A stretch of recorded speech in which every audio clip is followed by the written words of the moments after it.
Okay, I'm on my way back down river by car, of course, and I've stopped here just north of Carmax.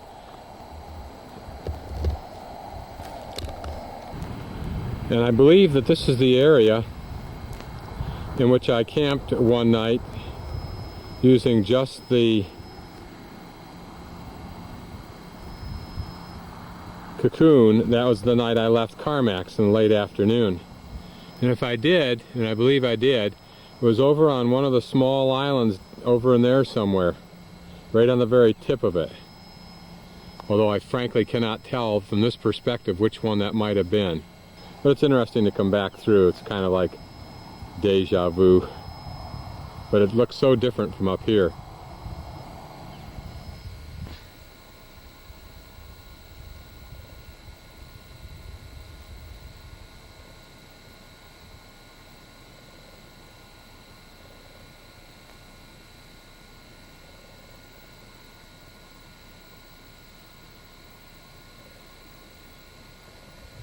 This is the entry from the south to Carmax.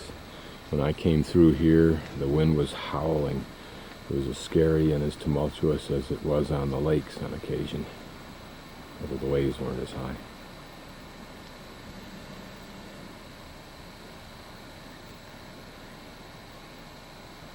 On the far side of the river is the Indian village, in other words, where Native Canadians live.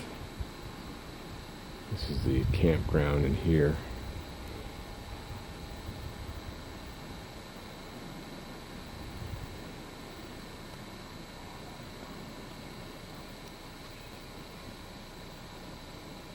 This is the car of the ladies from Ontario who apparently work in Carmax and camp out in this area at night.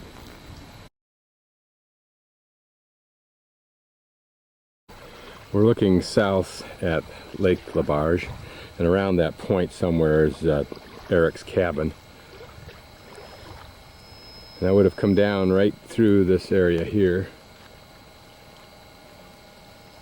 This is Richtofen Island.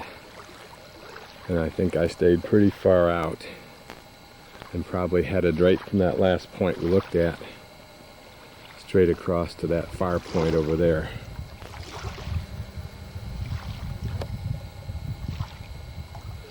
And skipping this little island here.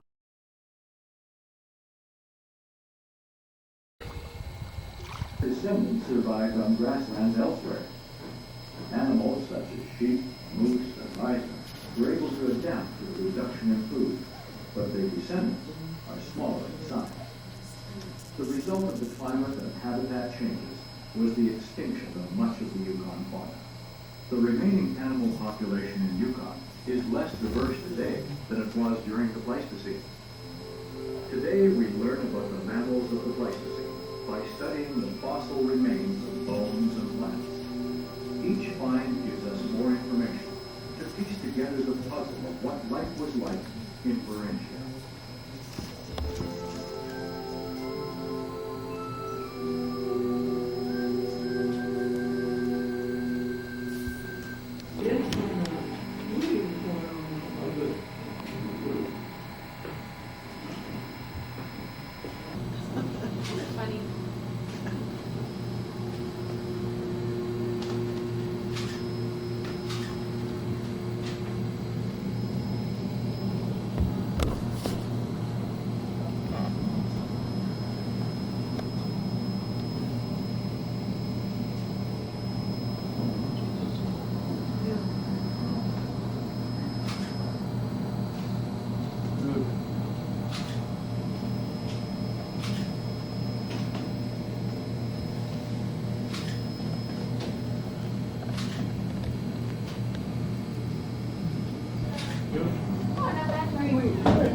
This is a small operating sluice, and you can see here the fabric and these little pieces of metal in here were what trapped the gold as the water forced the material down through there. And then this was a rocker arm. You could rock it back here, see? You rock it back and forth.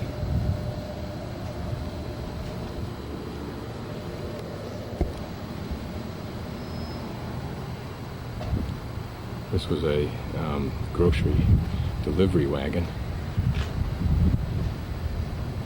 These were the stagecoaches that traveled the Yukon, the Whitehorse to Dawson Trail. And these were the sleighs that traveled the same trail, except using mainly the Yukon River and lakes. So you had it all bundled up here, and you'd go from roadhouse to roadhouse in one of these sleighs.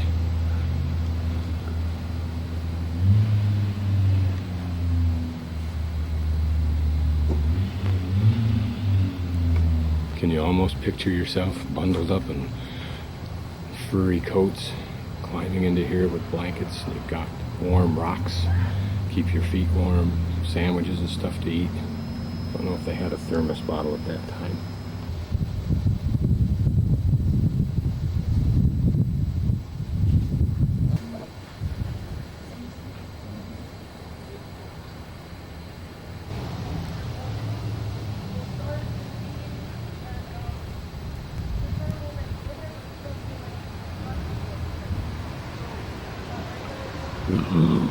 The old cow catcher for kicking the moose off the road, and they got in there.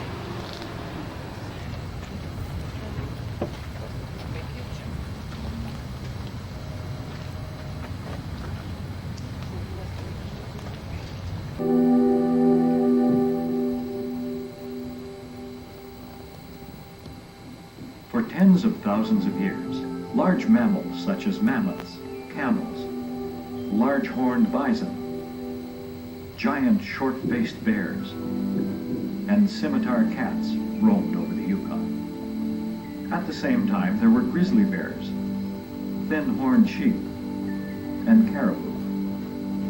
In fact, during the age of the glaciers, known as the Pleistocene epoch, there were more species of animals living in the Yukon than there are today. Why were there so many different animals? And what occurred to cause the large mammals to die out, but not their smaller cousins? The answers probably lie in the climate and landscape of the Yukon at that time. During the Pleistocene, which began about 2 million years ago and ended 10,000 years ago, glaciers advanced and receded over North America several times. These glaciers held large amounts of water, which had come from the oceans. Thus, the level of the seas dropped between 100 and 150 meters during each ice age. This exposed a land bridge in the Bering Sea between Asia and North America. The Bering Isthmus and the adjacent land in northwestern North America and northeastern Asia is called Beringia. The most recent glaciation, the Wisconsin, began about 70,000 years ago. Massive ice sheets, in places several kilometers thick, covered much of Canada. Most of the Yukon and Alaska were unglaciated and became an important refuge for animals and plants.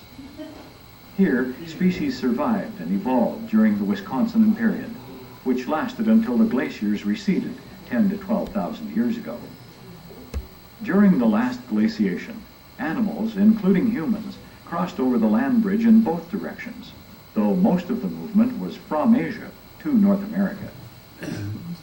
How could this area support so many different animals? For one thing, Beringia was as large as a continent. The habitat was diverse, ranging from dry, steppe-like grasslands and tundra to marshlands and streamside forests. Primarily because the climate was cool and dry, much of Beringia was covered in steppe-like grasslands. The extensive grasslands of Beringia saw the evolution of large herbivores, such as the woolly mammoth and large-horned bison, which in turn were preyed upon by large carnivores, The best-known prehistoric mammal, the woolly mammoth, crossed over the Bering Land Bridge to North America. It was the most advanced of the several mammoth species to occupy Thuringia and was adapted to cold climate. Its coat had long, dark guard hairs and fine underwool, and its skin was dark gray. The large molar teeth of the mammoth, consisting of many enamel plates, were suited to eating tough grasses and other plants.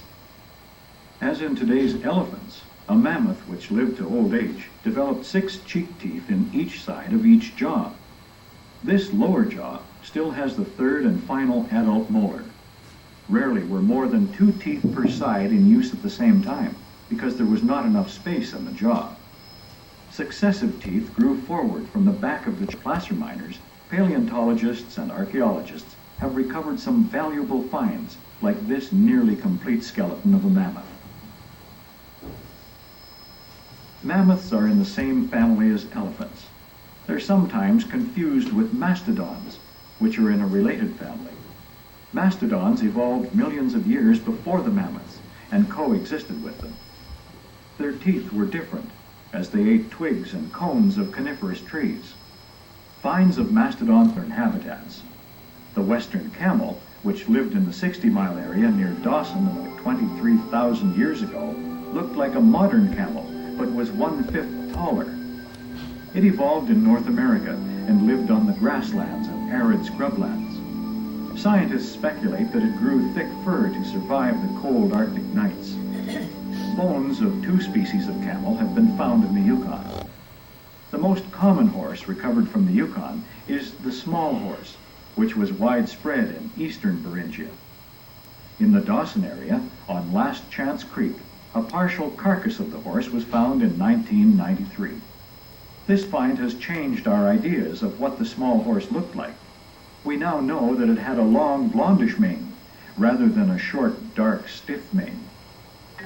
The saiga antelope, a fast, lightly built animal, grazed on the grasslands of Thuringia. It crossed from Siberia into the Yukon during the last glaciation, coexisted with smaller mammals, such as shrews, Arctic hare, and the black-footed ferret, probably hunted large-horned bison and horses. It was generally larger than the African lion of today. It, too, crossed over from Eurasia. The scimitar cat was less common. It's a relative of the more commonly known saber-toothed cat, which did not live in Thuringia. The scimitar cat was about the size of a lion and had razor-sharp, narrow, stabbing teeth. The giant short-faced bear was the fastest, largest, most powerful land predator of the Pleistocene. It was much larger than the Kodiak bear is. The short-faced bear evolved in South America and moved into the Yukon during an interglacial period. Unlike grizzly and black bears, it was primarily a meat-eater, feeding on bison, deer, and horses. It had long, powerful legs and strong face muscles, even more so than its cousin, the grizzly bear. This short-faced bear, on the right, was a mature female, and the grizzly bear, on the left, was an old male. What happened to the animals of the Pleistocene? Some, such as caribou and bison, still exist today, but the larger ones either became extinct near the end of the last glaciation or evolved into smaller forms. What happened to cause these dramatic changes?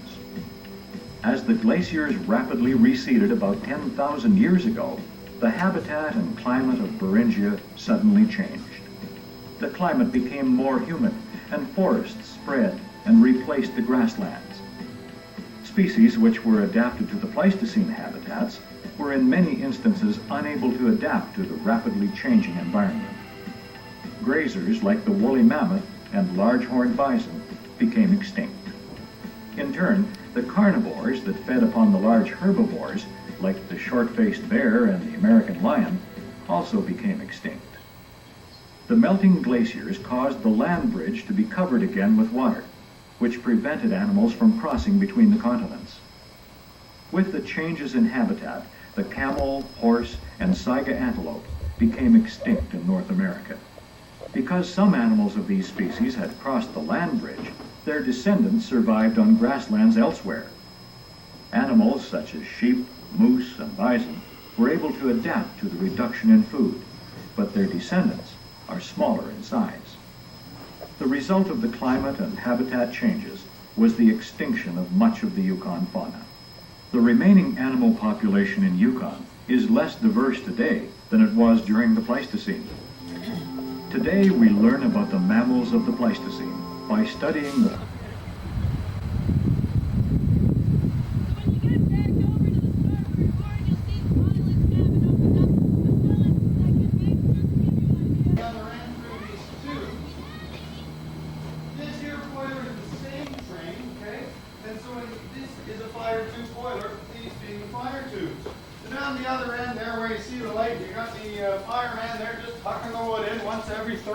that camps here, the most junior man, and they're going to give him about 3 wool sweaters and pants, and they're going to give him a great big long brush. There's 242 tubes here. Miners and trappers, they drank all the booze we took of last fall, so we got to take lots of beer and gin and stuff.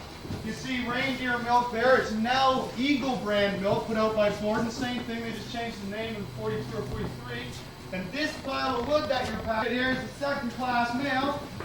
The British Yukon Navigation Company had the mail contract, and in the winter time, they only delivered the first-class mail. They delivered it, they had all kinds of gizmos that they put around their bolt up there on the wall. Okay, so now the steam is coming in through this pipe to this valve. At this point here, it's split to go evenly. To each side, you have 2 525 horsepower compound engines, and the engineer that's in here, he's going to know what to do. Here you got reverse, neutral, and forward. And then this here Johnson bar, this is like your gas pedal. So if you look over there on top of that piston, you should be able to see the silver stuff moving back and forth, okay? So by pay $55 first class. If you didn't have $55 and you had 25, this would be your bump, second class. So apparently around 9 o'clock at night, whoever was staying was just flying somewhere to sleep.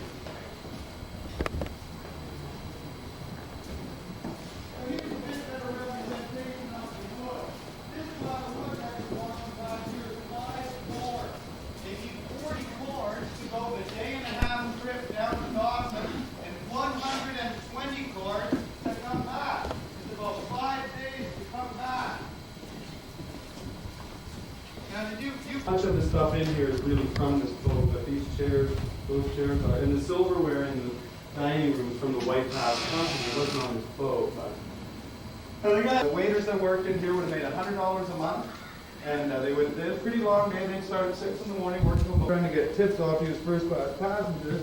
They'll then be your steward, and they'll look around at your room. Okay, we're going to go and have a look at it.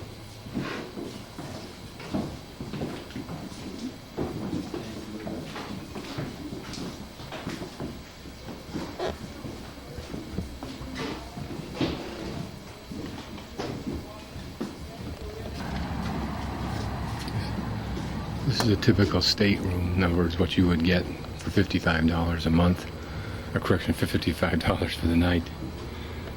This would be like your onboard ship in a cruise ship.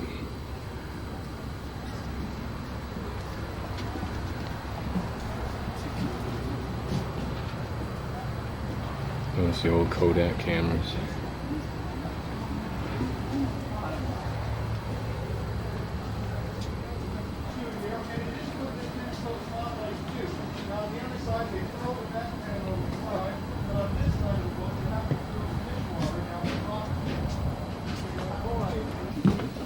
This is for first class people only. I assume those are the toilets. And then this is the bath that only the first class and officers could use. This, of course, is the captain's room. Nicely furnished. And of course sitting right up in the front where he could see what was going on.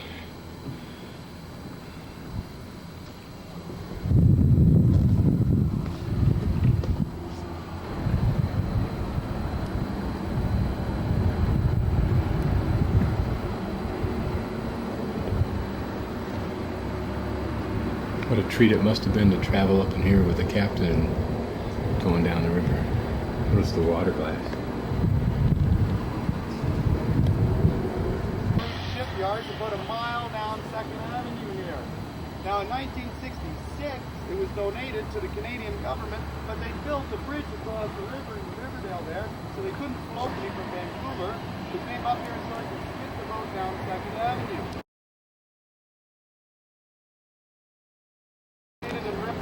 Okay, this is looking south or upriver on Miles Canyon.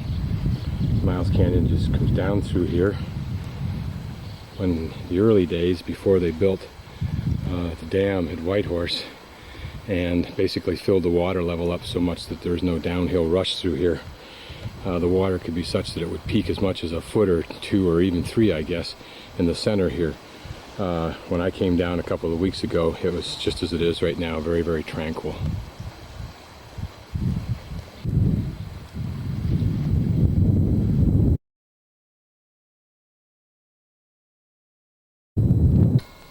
One of the reasons I wanted to travel down the Cassiar Highway in British Columbia is because I'd never been on it, number one, and also I'm looking for some more spectacular scenery. The Yukon has very little spectacular scenery. It's mainly low hills, mountains, they might call them mountains by someone's definition, that are eroded by the huge glacial sheets that moved down 10,000 years ago, and there's nothing really spectacular about it, whereas here you can see an example of what looks pretty interesting and some pretty good mountains.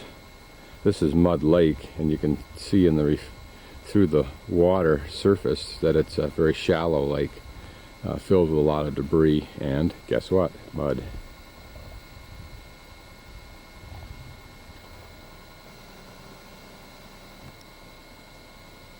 We're on a paved road now, but it'll relatively soon or quickly turn into dirt and be dirt all the way to Yellow Knife Highway, which is the highway that goes to Prince Rupert.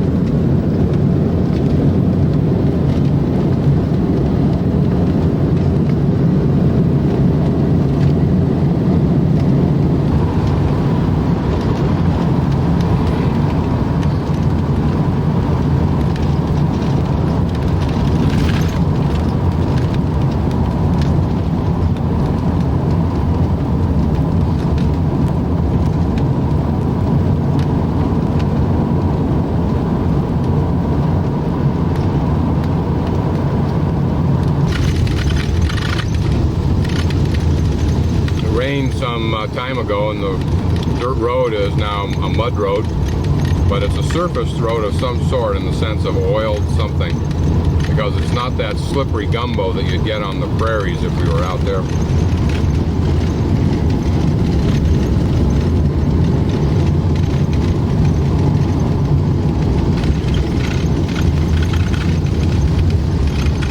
I haven't noticed any tendency for the vehicle to slip at all either, so hopefully it's not that kind of thing.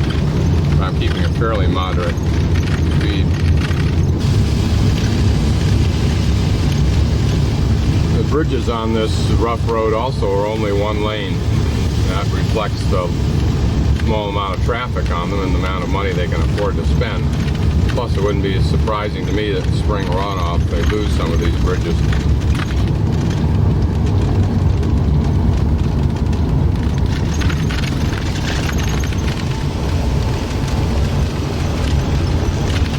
Pretty rough country out in here. Okay, we're looking towards the Coast Mountains. The Coast Mountains form the barrier between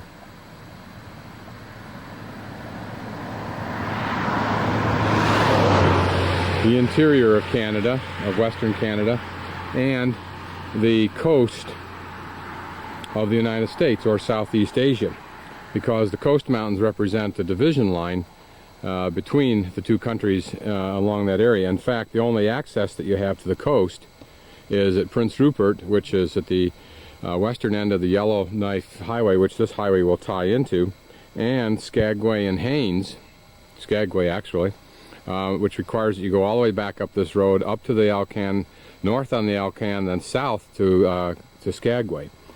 These mountains characterized, as you can see, way in the back, as well as by the pan we just made, with glaciers and huge ice fields. And these kinds of topography of glaciers and ice fields are exactly what you see when you go up the inland water route on the Alaskan ferry from Prince Rupert to Skagway. It's too bad that the sun isn't out, because I suspect this would be a really spectacular shooting.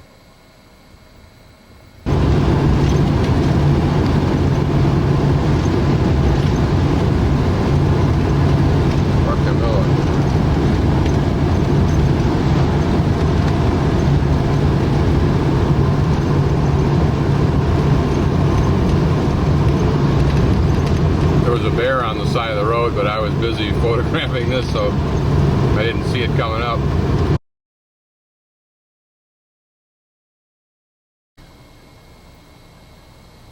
These are in the small town of Kitwanga, which was the site of, I think, the first fort built in Western Canada, I think.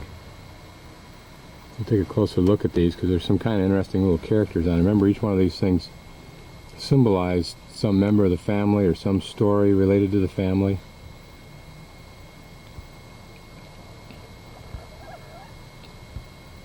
It looks like a two-part squirrel, like the squirrel is two parts, the same squirrel.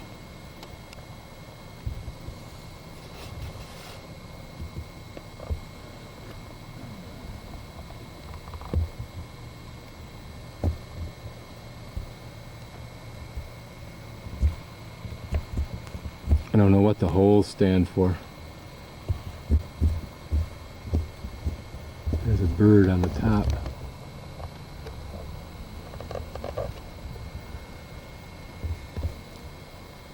Starting at the top of this one is some kind of animal at the top. It looks like it was. I don't know whether it was supposed to be like that or whether part broke off and they just put it back on like that.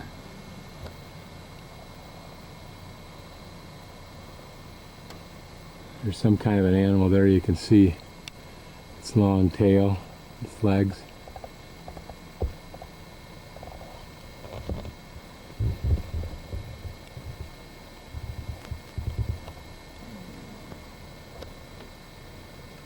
Nothing on that one, just a long one, like it hadn't been completed.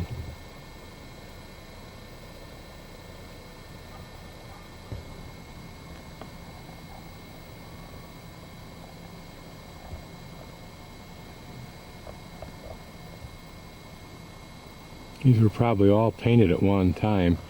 You can see the paint on the nostrils of whatever that animal there is. Might be a frog, I don't know. Another animal just like it above.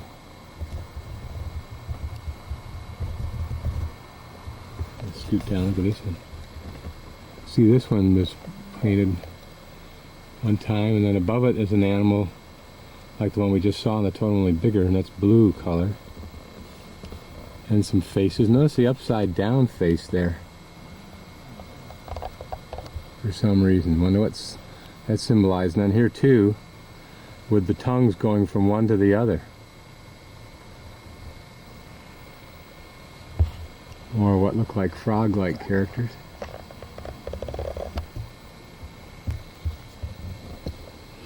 This one may be a missionary or something. It certainly looks kind of white. Particularly with the hat, I guess.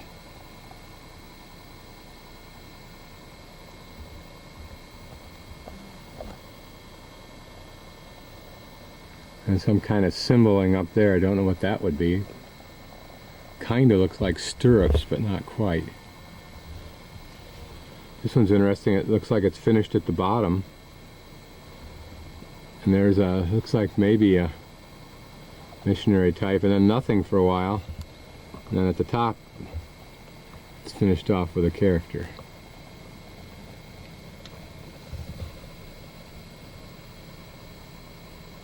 I don't know if we got that. I looked at the camera and it said pause, but so I'll go over this again. This looks like a missionary maybe. This looks like a bunch of little frogs.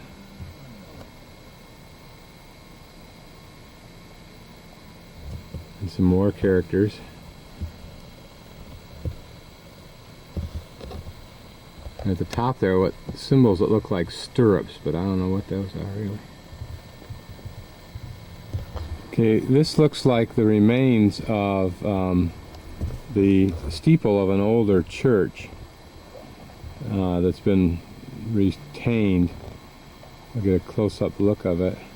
What it most reminds me of is the church that we saw at Bennett Lake that was built during the gold rush. An architecture that uses rough lumber, although this looks somewhat finished, and uses the lumber in just different designs, simple designs that can be made from lumber, simple lumber on site, designs to gain some decorative novelty to it.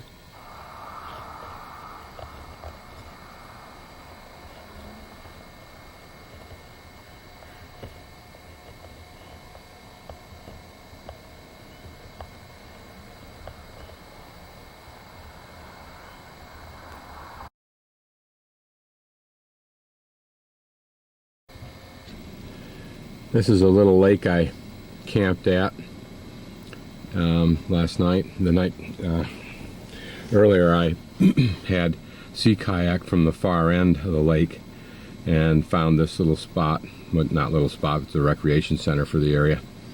It's dotted with vacation homes. A relatively small lake actually, but a pretty little place. Loaded with loons. There must have been at least 8 to 10 loons out there.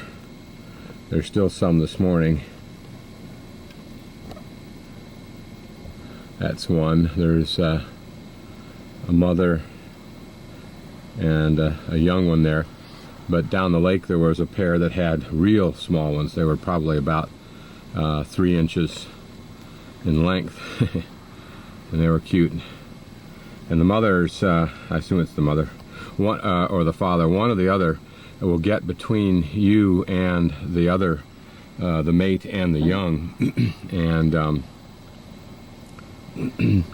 it's kind of protection, I guess. And the sounds they make are very different. They have, it sounds like a couple of different sounds that they use when they're in danger, and it gets more excited, the last note, and it seems to get a little bit higher, a little more intense. And it's different than their lonely, it sounds like a lonely one that they use for whatever reason at night.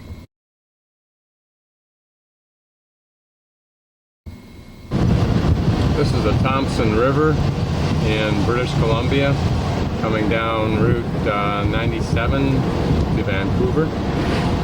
Probably about 200 miles away from Vancouver right now. There are fruit stands all over the place here that seem to imply they get their fruit locally, but that seems impossible.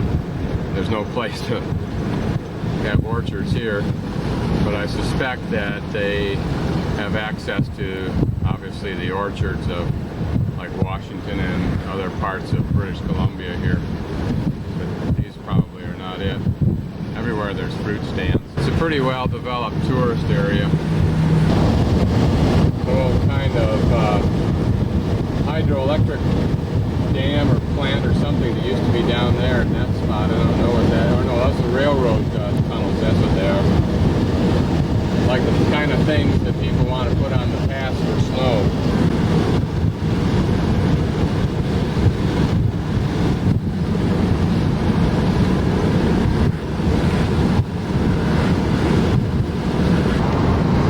Thompson River area is a spectacular mountain and a spectacular river. There were souse holes in that river that we went by. I doubt you'd pull a raft out of it. I don't know that much about it, but boy, they were big and huge and mean looking. You could just see the water rolling back on itself down into a trench.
whole river system is an amazingly rugged land. This is now the Fraser River, apparently.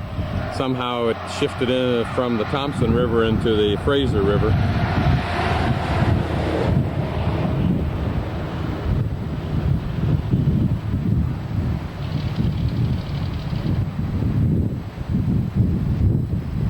It's been spoiled a lot in a lot of places by the highway, the railroad, businesses, communities that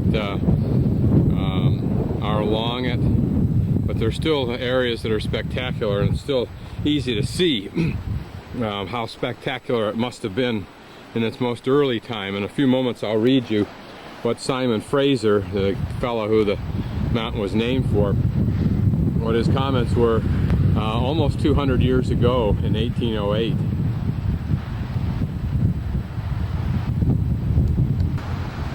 What he had to say was, "We could scarcely make our way even with our guns.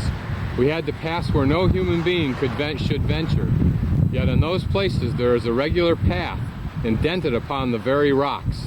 Simon Fraser in 1808, explorer and fur trader. First white man to descend the river which bears his name.